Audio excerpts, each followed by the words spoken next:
ancient whale type thing. Yeah, Not Kyogre. Whalmer. Not Whalmer, okay? And Whalmer's no. Anyway, enough about Pokemon. We're back here for League of Legends. And this is where we are going to begin. So Corki has not been picked. Are they going to pick Corki again? I suppose they have a chance here. Maybe this is why the ROX Tigers were a little mad at starting at the last ban, is because now SKT is allowed to ban Corki if they want. Is that going to be... Oh, that's true. That's interesting. I thought we were supposed to be starting from ROX's fourth pick, and that's what's highlighted here. Okay, they just skipped the ban. Okay.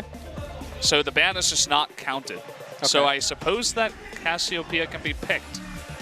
Okay. Cass was banned, right? Cassiopeia was indeed banned, but that now would mean that she is able to be picked.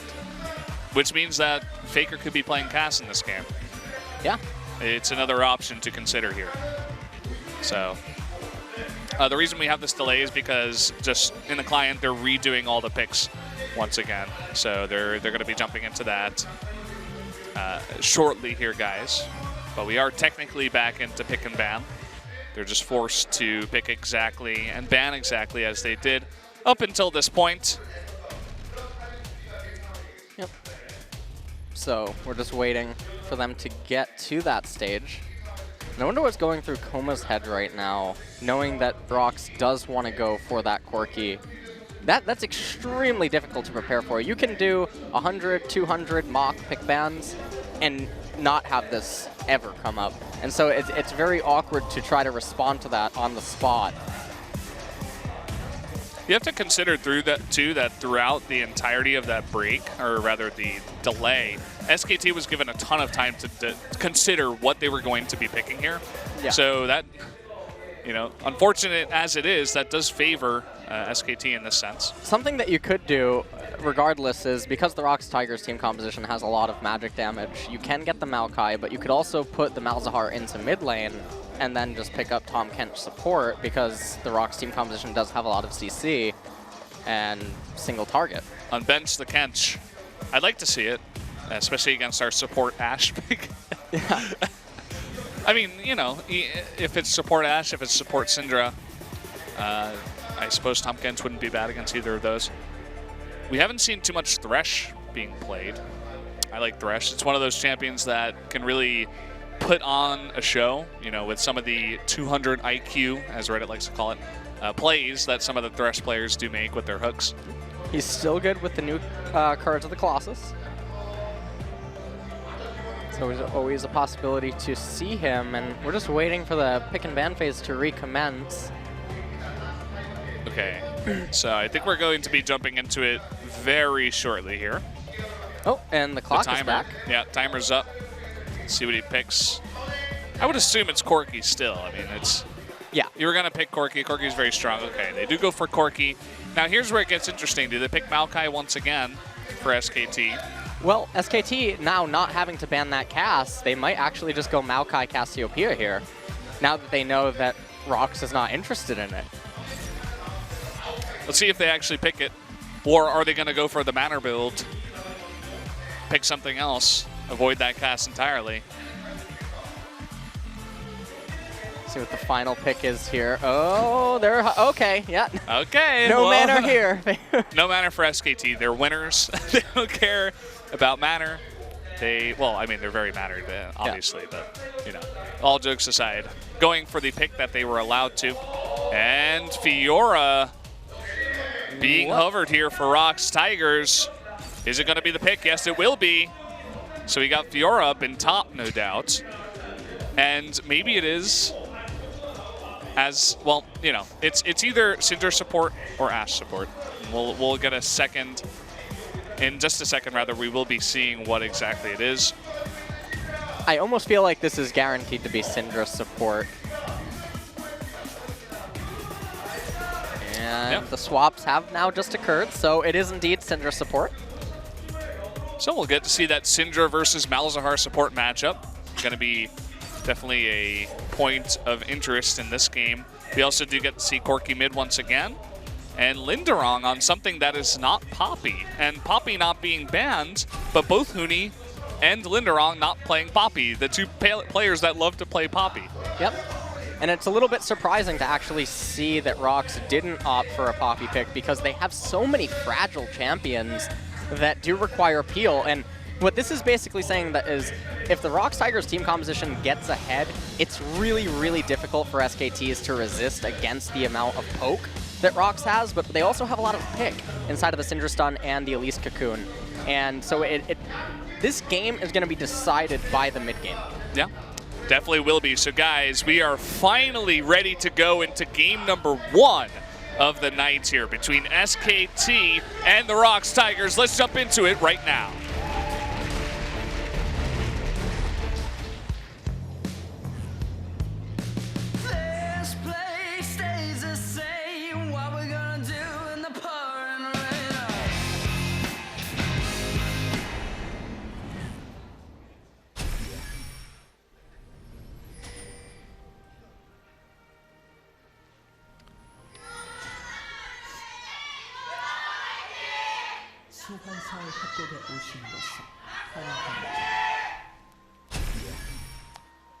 So here we go. The fans were a little bit late on the cheer, but they finally snuck that one out. Maybe they had fallen asleep based on that delay. But as I said before, we are finally ready to get started here in this game. And looking at the Tigers comp once again, they don't really have this big tank in the top lane that we've been seeing quite often. Do you think Elise is just going to have to go very tanky build here in order to fill that role for the ROX Tigers? Yeah, I think that Sunghwan's build should probably be a tanky variation. It doesn't necessarily need to be full tank. The later that this game does go, Linderong should just be able to roll over Huni. Once Fiora does get to her 3rd, 4th item, I don't feel like Huni's going to be able to resist that too much. But I feel like the build-up to the mid-game is going to be the most crucial part of this game. Because if ROX gets ahead, I don't know how SK Telecom is going to stabilize against that amount of poke and pick. That really is the big question here for sure. So starting off the game, we do have SKT's side with Peanuts in the jungle going for the blue buff. And we do have ROX's side, Songhwan, going for the red buff start. And top laners headed up to top lane right now. And in bottom lane, it's going to be interesting to see how this Syndra pick does, because that's the big question right now. Yeah, you can see right from the get-go being a bit aggressive with those Qs, wanting to get a lot of damage done early on. It does have that long range, so definitely a good idea to go for something like that. And we're still getting a big view of the mid lane at the same time. You see Mickey trying to trade in here with Faker. Mickey taking the brunt of that trade, but that's okay because he has Corrupting Potion. And we're going to have to see what Peanut does after getting level 3, because Sunghwan is electing for a 4-camp clear. Peanut still hasn't cleared his 3rd camp. He does have it now. Huni in top lane, a little dangerous. Huni, yeah, taking a lot of damage there from Linderong right from the get-go. You were talking about maybe 3 or 4 items into the game, but here already at level 2, Linderong being able to take some good trades already. Yep. A lot of trade up top. Peanut now taking the Scuttle Crab. Has the option to go mid lane or top lane as Sunghwan makes his way over to his Wraith camp. Sunghwan might just eat his Wraith camp. Peanut looking to make something happen up in top, and if he could do that, it would take a lot of pressure off top lane, because that would probably mean that Huni would be able to recall into a Bomby's Cinder before having to teleport back to lane if they could get a kill. Faker trying to turn around here. Mickey eating a ton of damage, and Faker is not going to commit to that one, but Mickey will be forced out of the lane and forced to recall. Definitely not something that Mickey wanted to have happen. This is right around the time where if he could have made Faker recall, it still wouldn't have been that bad for Faker, as he's just going to purchase the Tear of the Goddess. Faker not yet at the gold value, though, to get that. Definitely wants to sustain in the lane, as currently he would only be able to afford around Sapphire Crystal. So I think that was Mickey's intention. Yeah, very true, as you often like to do against Rise, too. Look at that poke from Key, from that Syndra. You can see the Dark Sphere comes out into the Scatter of the Weak. You do a ton of damage, and the stun follow-up, which makes the easy volley for Ashe to do a ton of damage to whoever does get stunned. Lots of poke, actually, from this Syndra pick, and it seems to be doing quite well. Bang and Wolf don't seem to have that much experience playing against it, at least so far, but they are managing to keep up in the CS score, so not a very big deficit there.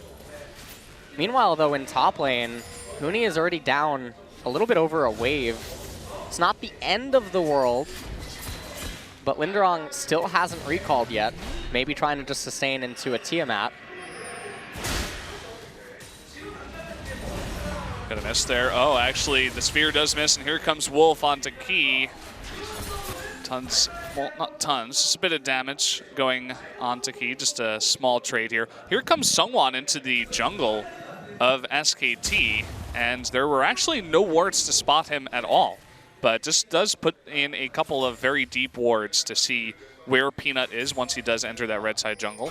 And SKT, unless they're very carefully keeping track of where Elise is in terms of her routes, they're not going to have a great idea of where those wards are. Yeah. And right now, Sungwon going to be able to just pick up his Grom, pick up his Wolves, and it doesn't really look like Peanut has anywhere to go. Linderong did just come back to top lane via a teleport, and so Peanut might want to move over to the left-hand side of the map and try to make something happen, which that could cause a very big problem for ROX, but it seems like Peanut has intentions to head over to his right side jungle, so not a lot of proactivity coming out from SK Telecom, which not something I would have expected, especially considering it's Peanut. Look at this, Faker doing a ton of poke damage onto Mickey with his lane pushing in here, just wanting to try to force Mickey out of the lane. Here comes Elise, and now actually the lane is going to meet right in the middle, so not going to push too far forward for Faker, but there's the flash and the ultimate. First blood going over to Faker, immediately does cleanse. And wow, Mickey was just not expecting that level 6 spike. Yeah, Mickey totally underestimated the amount of damage Faker could dish out right there. And that was a very easy first blood going over to SKT, and it wasted a lot of Sungwon's time having to stay around in mid lane. He is going to pick up the minion wave that Mickey's unable to eat, but mid just got flipped on its head, and you can see the mechanics from Faker there with Cassiopeia's ultimate cleansing away so Sungwon couldn't get on top of him. Did you see how fast, because he flashed ulted so fast, the animation actually showed behind Faker? Yep. Because he did it so fast. He pressed those two buttons so fast that it actually bugged out the game just a little bit. Here comes Sungwon doing a little bit of an invade onto Peanut. He can easily leap over the wall after getting that Gromp, but this blue is in contention here. And this is really big for the ROX Tigers, able to take away this blue buff from Faker. Will create a lot of pressure relief in mid lane. They're actually going to hand it over to Mickey. This is really good. Yeah, very nice. So we're going to see a ton of poke coming down there in the mid lane. And uh-oh, the stun coming down onto Wolf as well as the exhaust. Heal will be able to get him away just barely. Even turning around for a silence as well, that Call the Void. And now the poke damage coming out of Varus, making Kiwi very low, and both of these supports very low in the bot lane. Neither jungle all too near. You do see Kha'Zix. Peanut there is getting closer, but doesn't show any signs of coming down bot just yet, so. Not coming down bottom just yet. It's also important to note that Songyun was able to hold his heal, whereas Bang had to use his. So they still have that available to them. Songyun does have level 6, but he doesn't have the mana to cast his Enchanted Crystal Arrow as Key starts his recall. Key also has level 6 now. And are we going to see some more outplays from Faker? That's the question. Maybe he just gets his own blue buff back by killing Mickey. Generally, when you are going up against a Corki, it's very hard to get any ganks onto him just because of that Valkyrie, but if you can just surprise him with the ultimate out of Cassiopeia, then that's another way to get a kill. Meanwhile, up in top lane, Huni doing a pretty good job in the CS department. However, Linderong does have that call, recognizes that he's in command, basically, of the lane, and he's going to reward himself with the call turn in later on down the line.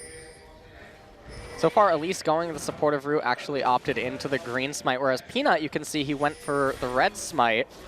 Definitely looking to probably get aggressive coming into the mid game as it transitions. They're going to hand over the second blue buff to Mickey as well.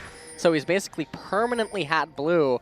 And that's actually why the CS lead in mid hasn't widened even further. And that's partially because Mickey can just constantly keep spending his mana in order to get the farm that he needs. Otherwise, Faker would just be able to zone him out. Exactly. So doing a good job there. And you can see a lot of movement around that Infernal Drake. That is the first Drake of the game, as it's a very nice Drake for both of these teams. But just some wards being placed for now. You can see Sungwon coming in, trying to clear up some of that vision. Going to grab the Scuttle Crab as well. But look at this. No real vision except for the Tri-Brush. And here comes Peanut, the Chain of Corruption, as well as the Nether coming in, and just not enough damage. He is going to be able to flash away. And here comes Sungwon on the counter gank, but not going to commit. Not going to commit, so Sungwon just came down in case SK Telecom wanted to try to take that a little bit further, but the turnaround from ROX, I think that SK Telecom wasn't expecting that much damage, and Peanut not quite able to close the gap in time so he could dish out the damage.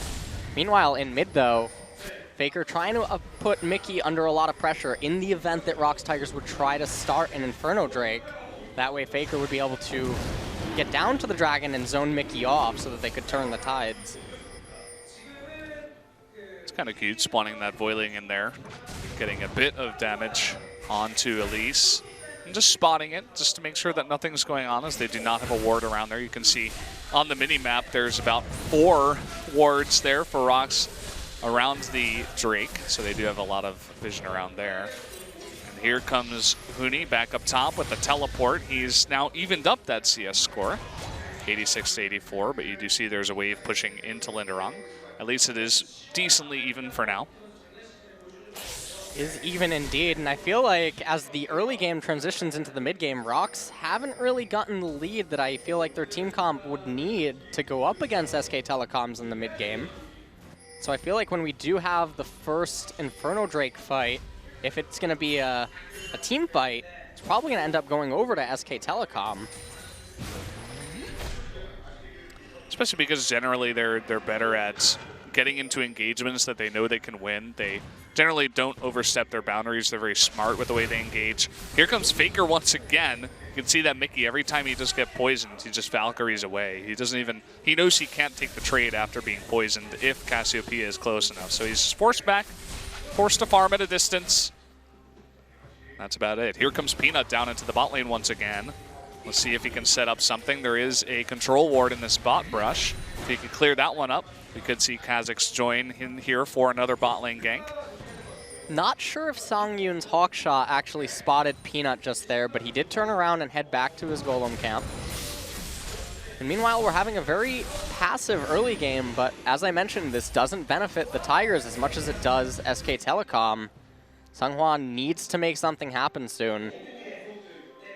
Mickey recalling right now, so the CS gap in mid will increase a little bit, and you see the ping going down onto Faker's blue buff, so gonna hand over that blue to Faker right after he shoves in mid wave.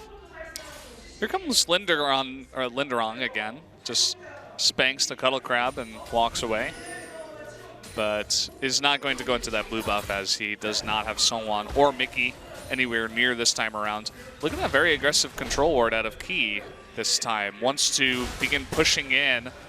Wolf is going to try to contest that, but this is part of the reason. Here comes Mickey and Sungwon, but they walk right over a ward. And I think they can tell because of the movements of that bot lane that Mickey was spotted. So he just goes back to mid. Oh, there's the Chain of Corruption coming on in, and a huge amount of damage down goes that Syndra. Sangyu now is exhausted. One more hit will do it. And that is going to be it. A double kill for Varus in the bot lane. Double kill for SKT at this point is so bad for the ROX Tigers. Mickey, he has the package. I don't think he's going to be able to use it. They're going to look for a cheese here onto Faker. But if Faker reacts quick enough, this shouldn't work. He does get the stun on someone. He's just going to turn, and that's going to be it for Elise. Now he wants more blood, trying to go for Mickey. He does lose the poison. Missed the poison, rather, but here he comes once again. Very aggressive coming in. He's going to cleanse the exhaust. Does miss another poison, so is forced to back off from here. Had he landed that last poison, I think he could have ended Mickey's life. Yeah, he definitely could have, and that was an excellent turnaround by Faker. And now SK Telecom going to capitalize on this opportunity with Sungwon being dead to capture the Inferno Drake. And this is how some of SK Telecom's games have gone, is everything goes very slow, and then all of a sudden it's just one giant explosion where they just get so far ahead of you. Yeah. And you know what it is, too? It's not that SKT is doing these crazy, incredible plays. I think they're just capitalizing on the mistakes of ROX. So you could see the bot lane getting just too close to the turret. Just a bit of poke, we're not going to get a look at that, but they do get double killed bot. And then this happens to Faker, and they don't respect the stun out of Cassiopeia. You see Elise running right at him, and look at how much damage he does at this point of the game. And interestingly enough, Mickey didn't cast the exhaust right away, which is a little bit surprising. He must have known that Faker, yes, he can react with the cleanse. But even still, they greatly underestimated Faker's damage output right there and paid for it. You do see Abyssal Scepter already built here on Faker, so off to a very fast start here. Just 15 minutes into the game. Is building up that tier. Already 1,000 gold ahead of Corki, of Mickey on the other side of the Rift. Here comes Sungwon trying to make something work again. He's kind of angled bot a couple of times, wasn't successful. Now he's up top. You can see Huni trying to just keep the lane here, but here comes Elise just running down the lane. They want to jump in onto Huni, but just not close enough, and Sungwon's just going to come up and not do much. A lot of Sungwon's ganks that he's attempted this game have been extremely forceful, and when you're trying to coordinate a gank with your jungler, you need to make sure that you're keeping the wave in a position where they can get the gap closed, and they can close the gap and get on top of your opponent so that they're able to help you. But so far, the way that ROX has played out their top and bottom lane, they haven't really been able to do that. And then in mid lane, Mickey from the get-go has been constantly at a disadvantage against Faker. You can see First Blood Turret also going over to SKT with Bang down on the bot lane, able to clear that one up. And it's getting further and further ahead. Now 2,000 gold ahead. They have the Infernal Drake. And now trying to set up something in the blue side jungle of the ROX Tigers. Perhaps a dive onto Mickey, or just waiting for Elise to jump into the jungle. But they will be spotted and will have to back off. Now with bottom turret being gone, we might look to see Huni just finish eating this wave in top lane and then make his way down to the bottom, as the bot lane will now head top to try to take down the top tier 1 turret. And what that's going to do is it's going to let Faker continue to stay in mid lane and continuously just farm up. You don't want to waste his blue buff. You don't want to send your bottom lane to mid right now and then just have an inefficient duration on the blue. Just let him go up against Mickey, let him ride out his lead, and just send your bottom lane top. And you can see Linderong does spot Peanut in the jungle, will spot Wolf here too, so they do know this rotation is happening, and they're going to send a bunch of members down bottom here too. You see Elise dealing with the Scuttle Crab. Maybe they do want to push that bottom turret. Maokai is not going to get there just yet, so... Not going to get there, and Huni wisely just backs away from the turret, starts eating his golems, and the reason that Sungwon was here was because if Maokai makes the mistake of just walking and hugging the very bottom of the map to get to the turret, they can just dive him with 3 members. And Huni, obviously recognizing that, knowing it's a possibility, intelligently just backs off and eats the golem camp. Yeah, getting gold while he can, doesn't need to be in that lane. He's not going to save it anyway. And look at this push up and top. There's nothing to stop them here. You can see Linderong can't go 1v2 right now. Yep. Going to do a nice bit of damage there. Just continue pushing in.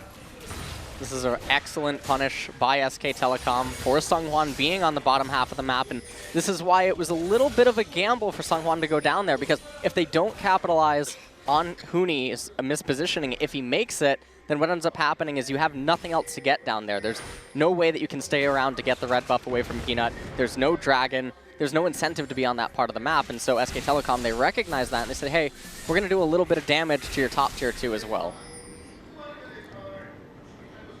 So where does ROX go from here? You could see Ashe and Syndra are up top now, and Fiora has gone down bottom lane to match Maokai. Still only on about 1.5 items here with the Black Cleaver and the Tiamat. Uh-oh, big package coming on in. Nice dodge there on the stun onto Faker, but an instant cleanse, and there's Wolf with the Nether Grasp onto Corki to pick up that kill. And now the rest of ROX Tigers on the run. Can Bank pick up another one? So much damage coming out. One more hit will do it. That's going to be it for Syndra. Elise is going to try to flash out. Nice cocoon. Will escape with her life, but another 2-0 for SKT. Yeah, another 2-0, and now SK Telecom, there's going to be no contest in mid, and Songyun being the only member left to defend, they might even have to give up their mid 2 turret here. Huni doesn't have teleport, so he can't teleport back to a ward and try to flank Songyun, but nonetheless, ROX just greatly underestimating what SKT can do, and they're paying for it dearly. Yeah, I feel like they're just letting the game get away from them here. They lost the early game, a couple of crucial mistakes, an outplay from Faker against Mickey, and now they're just falling so far behind. Linderong is not given enough time to really get enough items to be much of anything in this game just yet. It's just kind of been farming the entire time, just at 0-0-0. There is the Eternal Crystal Arrow onto Faker and the stun out of Syndra. They should be able to get Faker here, and that they do. Nice pickup there for the ROX Tigers. Very nice pickup indeed. Not quite sure if, wow, they are. They're gonna go for a Baron attempt here. Huni doesn't have teleport. He's running up from bottom. Very risky attempt, but it's a gamble that they need to make if they want to stay in this game. And they might be able to get this here. Let's see if Peanut can come in here and get the smite. Is he going to be able to? And he does! Unbelievable out of Peanut. He gets the Baron away. And look at the rest of ROX Tigers. Bang just trying to get on top of them. Just going to do a ton of damage here. Is forced to flash away, but here comes Huni for the pickup. We do see someone trying to get onto Wolfie. Will pick up that kill. Down goes Key, though, on the opposite side of things. Mickey will escape here, rather, and Huni is still on the chase. Let's see if he can get onto Mickey. Mickey has to be really careful. Sunghan canceled his recall to go for the cocoon, and it's not really going to help. No Valkyrie for now, and Mickey is also going to go down. So the Baron and 4 kills. Oh, we're not done there. Could be 5. No, the cocoon. Not done yet, and I think the reason that Huni is doing this is because Faker is handing off the wave into Huni, who still has the Baron buff.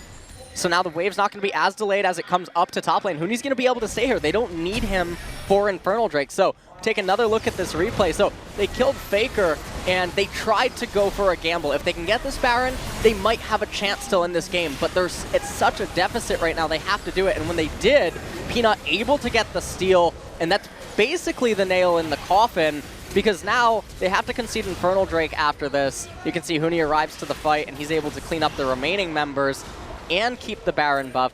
But now they have to give up the second Infernal Drake of the game. They're down on turrets, they're down on CS score everywhere. And what do you really do now if you're the Tigers? The composition that you chose to draft was never really able to get into a situation where you could just blitz down your opponent. And the composition, as we reach the mid game, we talked about this, it doesn't really have it doesn't have a leg to stand on unless it was able to accelerate ahead of SKTs, and that just wasn't the case. Yeah, look at this, a trade from Huni. We get to see the tail end of that fight. Maybe Linderong just getting a bit desperate, trying to make something happen. But he does get 1v1, solo kill going over to Huni, who is now 3-0-0. And Peanut, you know, he didn't want to be outshone by his 2 older brothers, Faker and Huni. He does get the Baron steal, but still have to hand it over to Faker and Huni as well in this game. Just absolutely dominant throughout the entirety of it. Yep.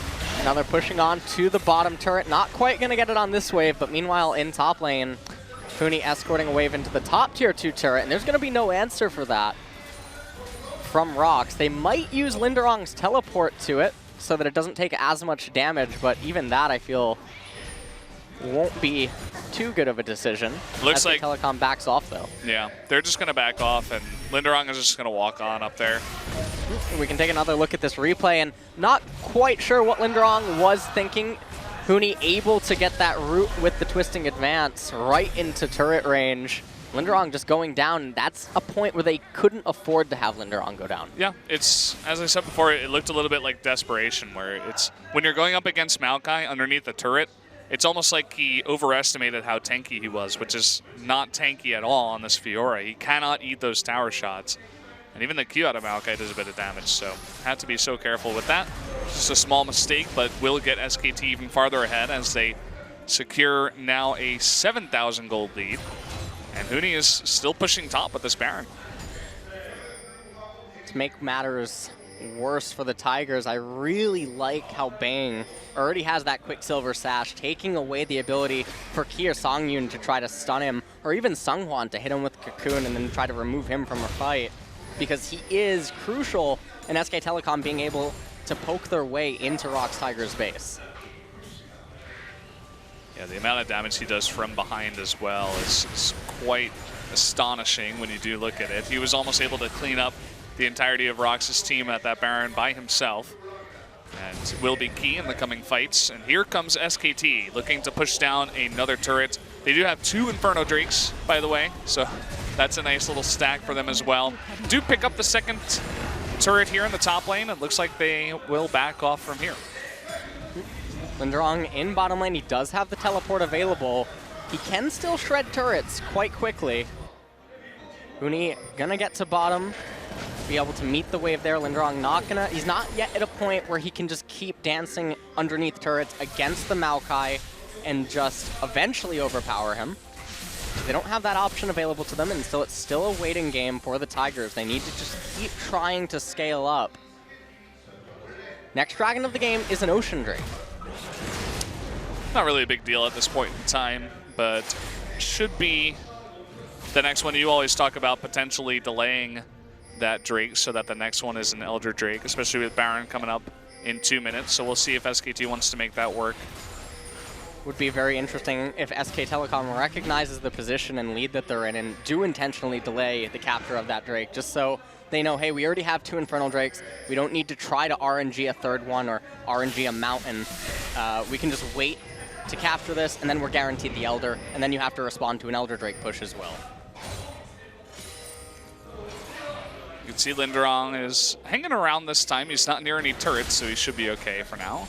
I'm just going to be 1v1ing in that lane. Both Linderong and Huni still have their teleports up, so keep in mind that that is an option for if a fight does occur sometime soon in this game. Look at the amount of vision that's been taken away from this jungle by SKT for the Tigers, and Tigers respecting that a lot. They're not going anywhere near that jungle. They know how far they are behind. They just have to play the turtle game. Oh, a lot of damage going on to that turret right there. Bane does have the red buff as well, and the turret's opened up.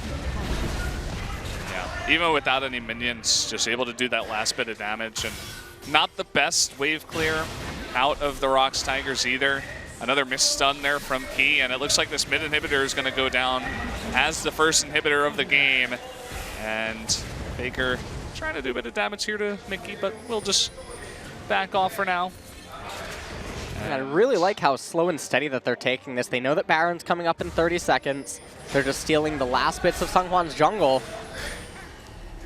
That enchanted crystal arrow right through the goalpost. Uh-oh. Peanut's in a bit of trouble. Linderong is not going to engage here, though. And look at Faker on the right side all alone. You can see someone already taking a ton of damage. He will get cocooned, but now look at the Bang on the left side. One more hit will do it. Kha'Zix does even that up 1-for-1. And here's Faker. Wants to kill everybody on this team, and he's not going to be able to get many, just one, only the Ash. Oh, actually does get the Elise too there with the poison. Nicely done. Does get the 2-for-1. Does get the 2-for-1 indeed. Meanwhile, in top lane, there's a giant wave Linderong recalling to go and pick that up.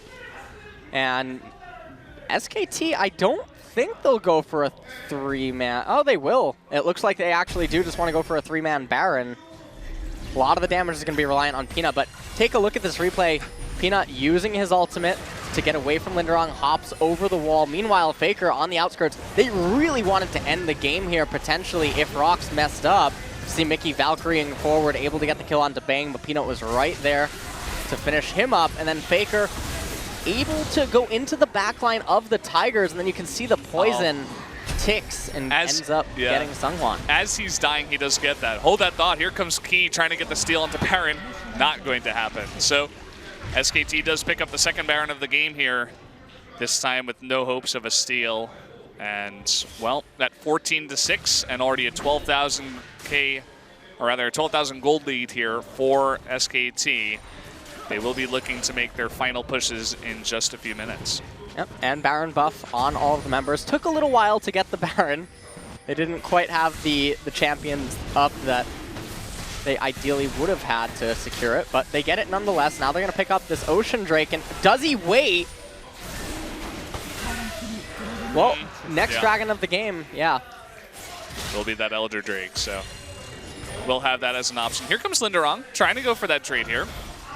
Can he get that grand challenge proc? No, look at the amount of damage just coming out from the Baron boosted minions. Is going to lunge away and get away with his life with the help of the cocoon. But here comes Peanut, ulting in, and is going to leap in, and the W just barely not going to be able to pick up that kill. In the meantime, though, as that is going 2v2 up in top lane. 3 members of SKT pushing in the bottom lane are going to get the turret and the inhibitor.